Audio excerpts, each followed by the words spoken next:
Salam alaikum, Chirag Fariz, architecte diplômé de l'Université de Tlemcen, promotion en 2012, et urbaniste diplômé de l'École spéciale d'architecture de Paris en 2014.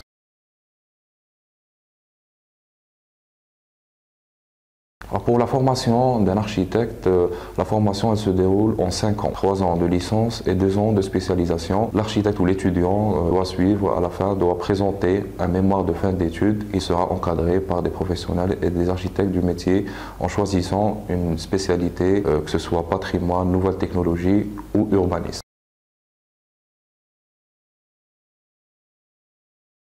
En faisant appel à un architecte, vous obtenez un projet sur mesure. L'architecte va concevoir un projet personnalisé en prenant en compte vos besoins et vos goûts. Il sera capable de vous proposer plusieurs solutions techniques et esthétiques en accord avec vos souhaits. Par ailleurs, sachez que l'intervention d'un architecte peut vous faire gagner du temps précieux. D'abord parce qu'il sait comment fonctionnent les entreprises et quelles prestations elles sont capables de faire. Ensuite, parce qu'il va se charger lui-même de trouver les entreprises et de suivre bien sûr l'avancement des travaux. Le suivi qui est une étape très importante dans la réalisation du projet. Sans suivi, le projet risque de tomber à l'eau.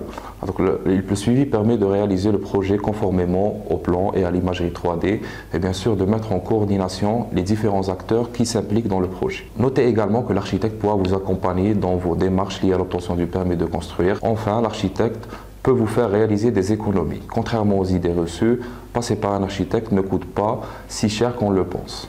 En effet, une mission complète d'architecte vous coûtera en moyenne autour de 2 à 3% du budget global du projet. Une somme à relativiser si on prend en compte les économies qu'il pourra vous faire réaliser en négociant le coût des prestations et des matériaux avec les différents intervenants. Il fera également en sorte de concevoir un projet le plus économe en énergie.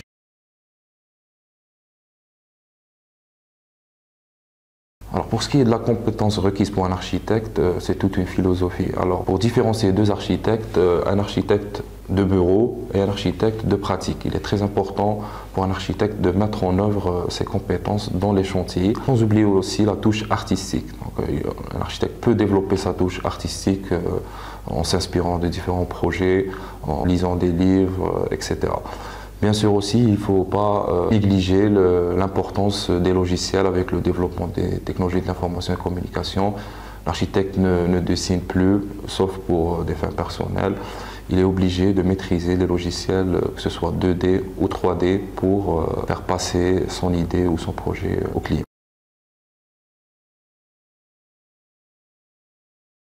Ce qui est du choix du métier d'architecte, alors la principale raison c'est bien sûr le contact avec les clients. On rencontre énormément de gens, des personnalités différentes, chacun a sa façon de voir les choses. L'autre raison c'est la pluridisciplinarité de ce métier. On peut travailler avec des entreprises de réalisation, avec des décorateurs, des designers, électriciens, plombiers.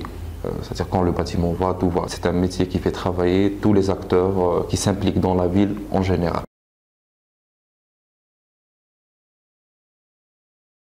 Alors pour ce qui est de notre style architectural, on est plutôt tourné vers le mouvement minimaliste, c'est-à-dire en s'inspirant des idées less is more, moins c'est mieux. Mais pour avoir un projet simple et beau, c'est très difficile. C'est-à-dire qu'il ne faut pas se limiter à l'idée, la simplicité est facile. Pour avoir quelque chose de simple et beau, il faut aller vers des lignes régulières, qu'il y ait une certaine cohérence de l'architecture, en jouant sur des volumes, des matériaux. Alors pour ce qui est du plan et des fonctionnements, donc on mise plutôt sur la relation intérieure-extérieure, de façon qu'il y ait une relation entre le plan et l'aménagement extérieur. Essayer de capter le plus de lumière naturelle dans nos projets, avec beaucoup de vitres et de baies vitrées, aller vers des plans libres, open space, bien sûr en s'adaptant à la culture locale, aux us et aux coutumes locales. Alors pour ce qui est des matériaux, donc déjà par rapport en premier lieu à la disponibilité sur le marché. En deuxième lieu, on va plutôt vers des matériaux naturels, pierre, verre, bois, c'est des matériaux durables. Bien sûr, il faut bien choisir l'emplacement de ces matériaux dans des volumétries en longueur ou horizontale pour mettre en valeur, la qualité de ces matériaux. Alors, donc c'est des matériaux recyclables. En même temps aussi, il faut bien sûr un critère très important pour la haute qualité environnementale. On essaie d'aller vers des isolations acoustiques et thermiques en intégrant par exemple de la ouate ou du polystyrène dans les doubles parois, en essayant d'exposer nos maisons au soleil, exposition sud, est ou ouest, de façon à limiter la consommation d'énergie dans un contexte particulier de développement durable.